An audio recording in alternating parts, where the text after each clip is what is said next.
Hello sir, attorney, kumusta ang tagaan mo make update about sa kaso ni Elias? Okay, well, I would like to inform you, may balutan mo nga nag-grant no, ang preliminary injunction sa kaso ni Elias. Pasabot ni ini, while the case is pending, samtang naa ang kaso sa korte, si Beverly Labad-Labad di na maka-interfere, di na makasamok-samok sa professional life ni Elias. No? So,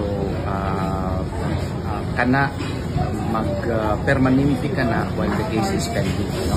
So, kung mudaog ni, samot na. Di siya makahilabot sa professional affairs po ni Elias. Nag-grant na siya after a hearing. It was conducted. Nagpresenta ko ebidensya, nagpresenta ko witness dito.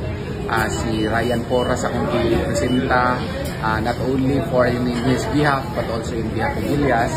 I attempted to present also Ma'am Beverly, Ma'am Abigail Lintukan, pero wala na, dili na daw kinahanglan yung judge. So, wala na lang namin presenta si Ma'am Abigail Lintukan. Dito po ang kalaban ni Elias, si Ma'am Beverly Labad-Labad, kuyog sa iyahang abogado. So, mauna ang status karon. Kung maka-post may ban, kay requirement po ng ban, no? Unsa man ang injunction ban?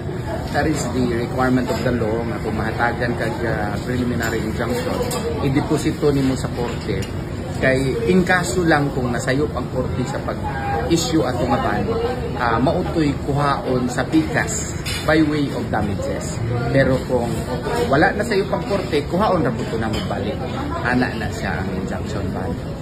Attorney, unsay maingon nimo sa mga fans ni Elias? So, pasalamat na kay Allah subhanahu wa ta'ala kay siya mo ginabuot ani tanan, no?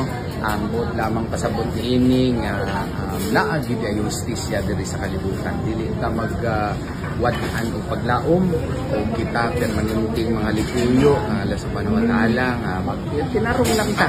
Kaya bisan di ay og kuyaw ang atong kalaban, dato kunuhay o sa badiha, posible din nga makakuha di gihapon ta og justisya. Kini atong napamatudan tinaagi kang Elias sa kaso ni Elias. Thank you, attorney. Salamat.